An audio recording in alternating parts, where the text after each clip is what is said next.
but at the same time, I don't exactly want to think about.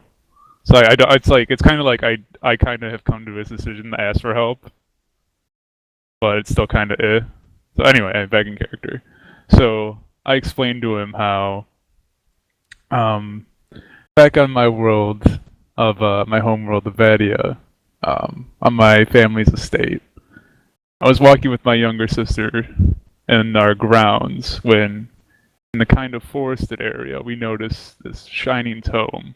When we went to go investigate it, we didn't really understand what it was or really what the book was even about, but it seemed to glow by itself as if the sunlight was coming off it. However, there's no sun to be had on that particular day. But before I could investigate it or even touch it, I had to go back to the Scholem for the Ecclesia training.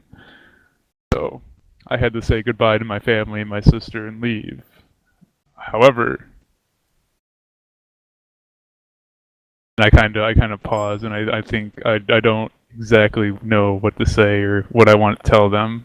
And I say, however, I came into contact with this book a second time. This time when I went to touch it, the visions I just described to you filled my head and basically caused me to faint and pass out.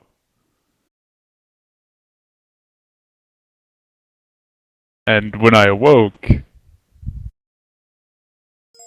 in front of me was the most horrific monster I've ever seen, and if not for the timely help of my mentor, I would probably be dead today. I just wanted to know more of what I saw that day.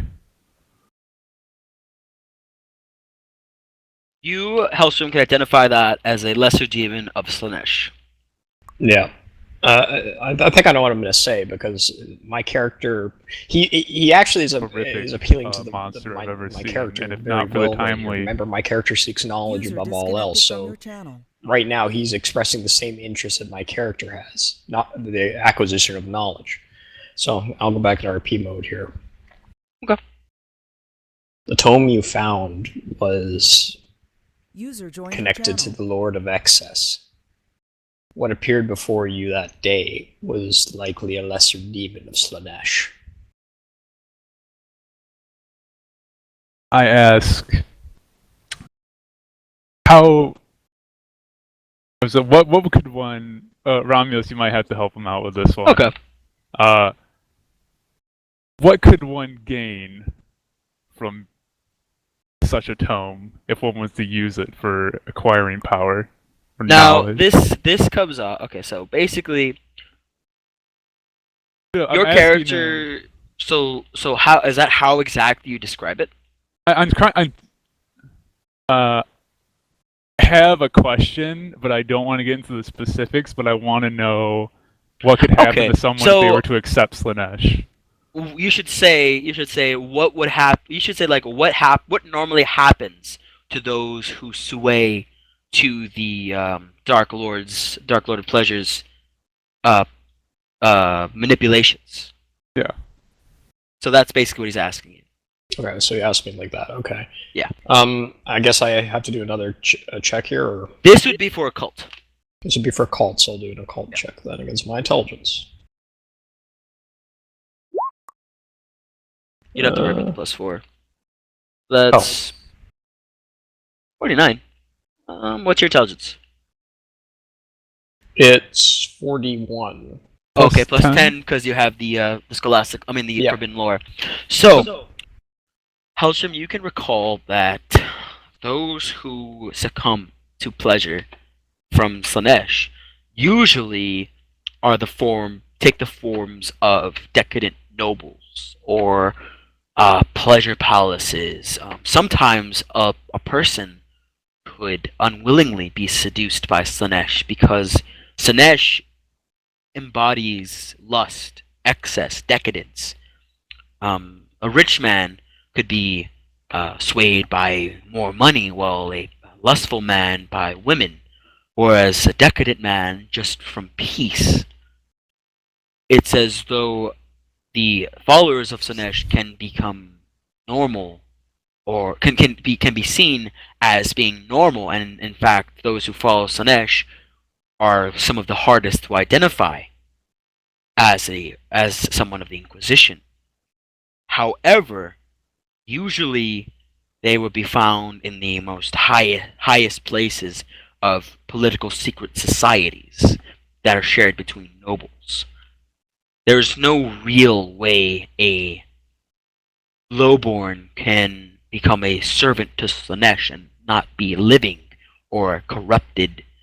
They would be perhaps prostituting themselves, but their sheer amount of ambition would try to force them or steer them to a higher life. You got that, or? That was a lot. Yeah. Okay, so TLDR, people who sway to Slanesh are ambitious and try to live a very high life, but they're pretty hard to identify as a member of the Inquisition because they're not corrupted externally. Alright, well, I'll try to roleplay this then. I kind of to continue to gaze solemnly at him, at Antonius, and kind of look down at my hammer and then kind of round quickly just to make sure that we are perfectly alone. The knowledge that you seek on this matter is dangerous. You know this, yes? I kind of somberly look. What a Lord of Change, or another Lord of Change, a Chaos Lord can offer, can tempt you. Are you sure you wish to know this? I look him straight in the eye and said, I need to know this. Very well. Those who are exposed to the corruption of Slanesh are often, unlike, I shouldn't say how to explain this. Whereas the other Chaos Gods kind of mutate their followers, or you can tell that there's something wrong with them. Slanesh's decadence or perversion is more subtle. Whereas the Lord of Change and whatnot will actively mutate his followers and corrupt them to a very, obvious degree. Slanesh will hide in plain sight, almost being indistinct. As an example, someone in the Inquisition could be a follower of Slanesh, and others, unless they're very psychically attuned, might not be able to tell. Slanesh appeals to all the most base instincts of a person's psyche, their lust for power, for wealth, for prestige. And Slanesh seeks to exploit those and grossly distort them. Slanesh is one of the most insidious of the Chaos Gods in that regards, preying upon the what is the word I'm looking for? The morally weak. Not the morally weak. This is out of character. This part. Ambitions like those. Here it is. The most wants, most powerful desires Yeah. that mortals possess. Does that answer your question? I kind of, at this point, I walk forward a bit, and almost to myself without looking back. Here, Shrubs, say this. This is very, very, very good. Okay. Send it to you on Steam, or are you on Steam, or? You might have to help hold him on. with it. Okay, so here, just no one else read this. Just this. You can just right-click my you name just in. steam it to me. No, just right-click my name in Team. It's fine. There you go. So this is what I say. Yeah, like that. You can word that in any way you wish, but that's probably the most purest form of how terrifying Slanesh is. Okay. There is a passage I read once that describes Slanesh in these terms: the singer striving for the most beautiful song, or the warrior who seeks the perfect fighting techniques. Both could be devotees of Slanesh.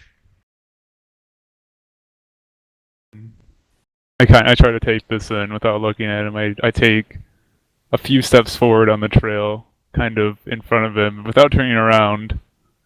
I kind of say almost to myself, after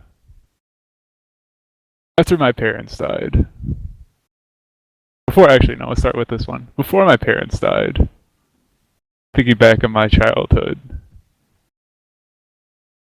I always remembered it was me and my sister. She couldn't walk, sickly her entire life, but every day we'd read, and I'd do the best I could for her to live a normal life. So one day, she came up to me. I just gone back from my schooling, and I thought the Emperor had blessed me. He came up to me as fit as you could ever think. Probably even more fit than anyone has a right to be. But after, my parents seemed to just waste away until finally, there was just nothing left of them. And after the funeral was done, and I was going through my home, I noticed on the bookcase in my sister's room the same gleaming that I saw that one day on the grounds. And when I made contact with it, as I told you, I blacked out and was faced with a horrifying monster that was an amalgamation of both my parents' faces. And if not for my mentor, former exorcist himself, who thankfully saved me in time, I would not be here today. I figured I'd give it a shot. So and I'm gonna attempt to sing looking for my sister who disappeared all that time ago. Feel free And after that, I just kind of keep if you don't walking. like it, to let me know, and I will never do it again. I have no problem not playing. Well done. But At this point, I just walk Since I learned out it, I figured beside him. I'd give it a I shot. let him maul his thoughts amongst himself. I get the implications of what he said, so I don't need to ask any questions. All right, that was absolutely amazing. Does anyone else have anything else to say before the Chimera crosses this little ravine? Nope. Nope. All right.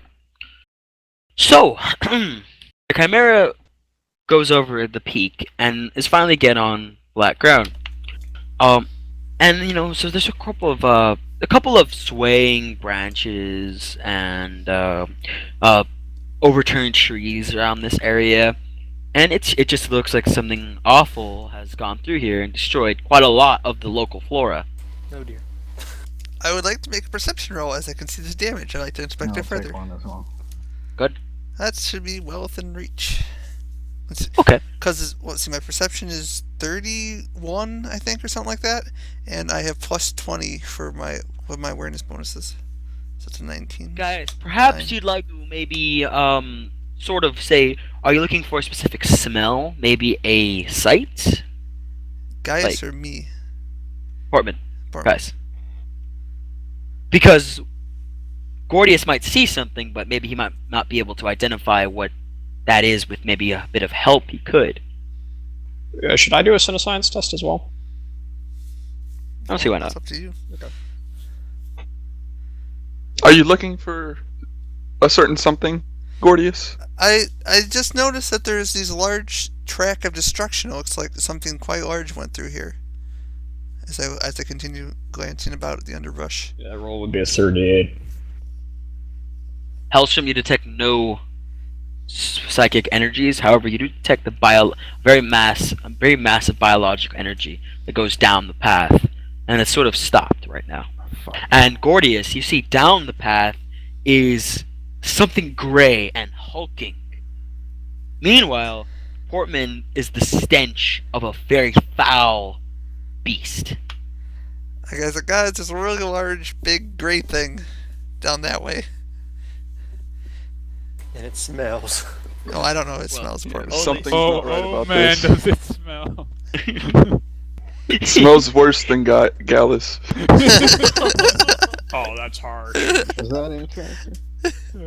You're covered in mud still.